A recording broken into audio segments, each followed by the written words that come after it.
అత చతుర్థోధ్యాయः జ్ఞానకర్మ సన్యాసయోగः శ్లోకం 37, 38, 39. యదైధాంసి సమిద్ధోగ్నిః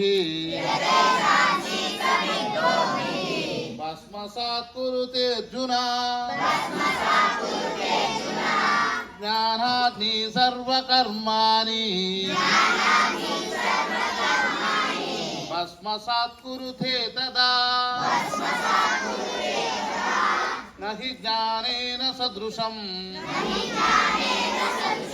పవిత్రమిహ విద్యతే తత్స్వయం యోగ సంసిద్ధః కాలేనాత్మని విందతి శ్రద్ధవాన్ లభతే జ్ఞానం తత్పర సంయతేంద్రియః జ్ఞానం లబ్ధ్వా పరం శాంతిం అచిరేణాధిగచ్చతి.